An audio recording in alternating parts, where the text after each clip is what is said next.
જય સ્વામિનારાયણ. સ્વાગત છે તમારું સ્વામિનારાયણ ટ્યુબ ચેનલમાં.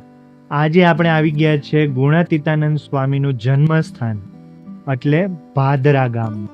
આ તમે જે જગ્યા જોઈ રહ્યા છો તે ગુણાતીતાનંદ સ્વામીનો જન્મ થયો હતો.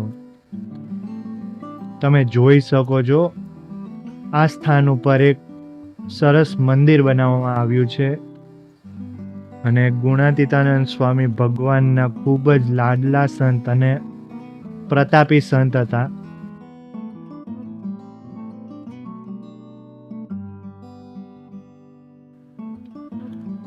જેઓ જૂનાગઢ મંદિરમાં 40 વર્ષ સુધી મહંતની સેવા આપી હતી અને ખૂબ જ ચમત્કારિક અને ઘણા પ્રતાપી સંત હતા. આમ ગુણાતીતાનંદ સ્વામીએ 40 વર્ષ સુધી જૂનાગઢમાં રહ્યા અને અનેક પરચા કર્યા અને ઘણા બધા ભાઈઓ બહેનોને સત્સંગ કરાવ્યો.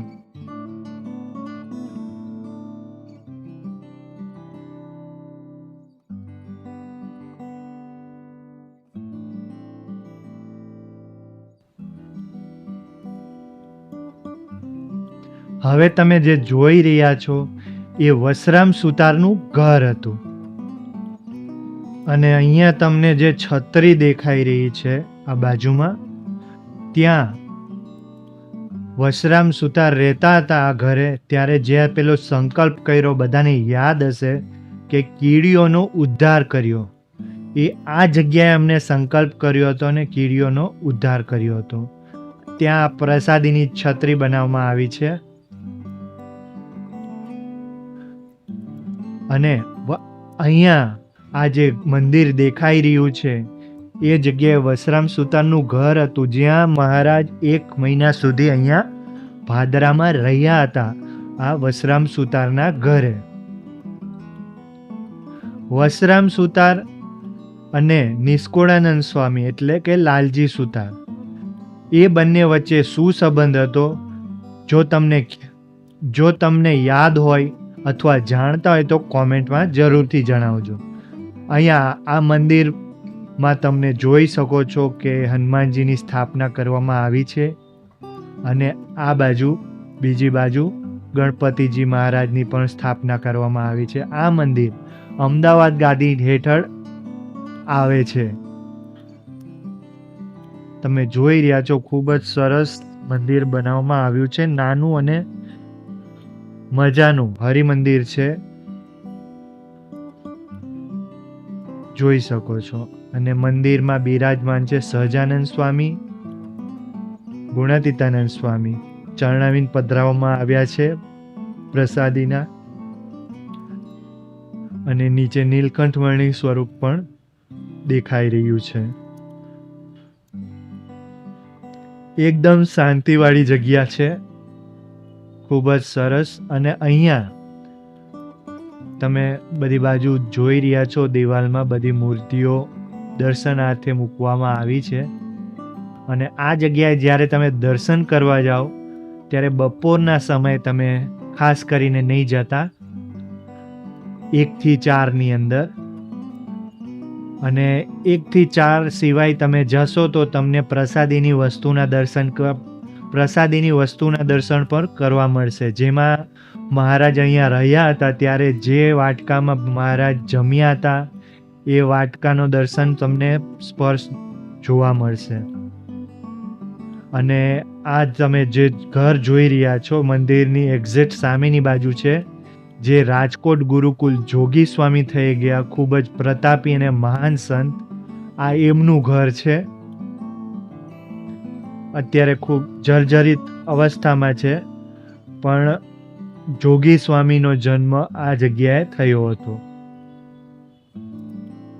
એકદમ મહાપુરુષ ને મહાપ્રતાપી સંત હતા અને ખૂબ જ એમના પરચા પણ છે.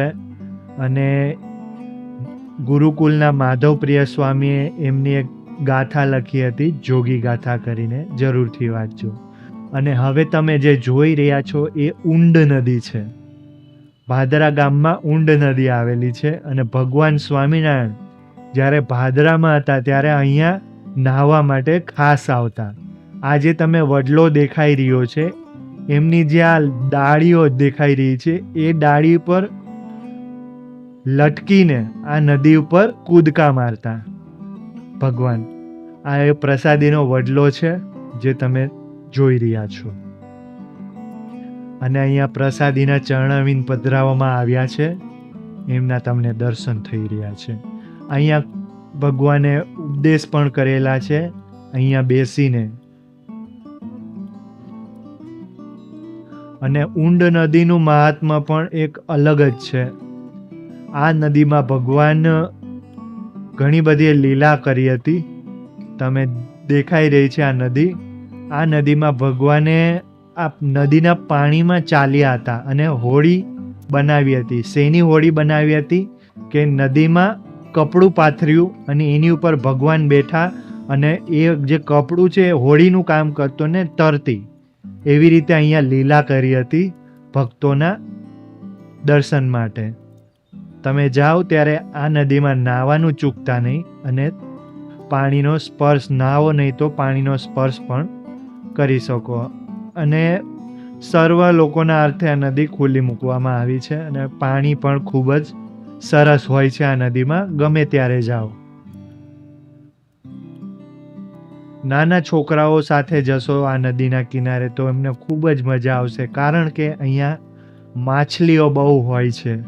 તમે કંઈક ખાવાનું લઈ જશો અને નદીમાં નાખશો તો માછલીઓ તરત જ એ ખાવાનું ખાવા દોડતી આવશે અને ખૂબ જ આવશે.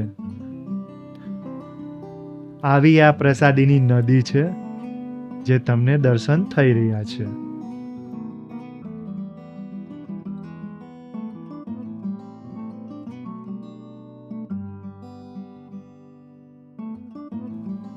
અને આ નદીની બારે નીકળતા સામેની તમે રિટર્ન જાશો ત્યારે એક ખેતરોમાં, રસ્તાની બાજુમાં જ આ ખેતર છે જે તમને દેખાઈ રહ્યો, ત્યાં પણ એક પ્રસાદીના ચરણાવીન પધરાવવામાં આવ્યા છે. જો આ જગ્યા તમને પ્રસાદીની કઈ રીતે છે, એટલે અહીંયા ભગવાને કઈ લીલા કરી હતી, જો તમે જાણતા હોય તો કોમેન્ટમાં જરૂરથી જણાવજો.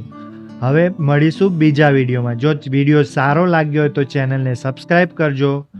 કોમેન્ટમાં જય સ્વામિનારાયણ લખવાનું ભૂલતા નહીં અને વિડીયોને લાઈક કરવાનું પણ ભૂલતા નહીં. મળીશું બીજા વિડીયોમાં. જય સ્વામિનારાયણ.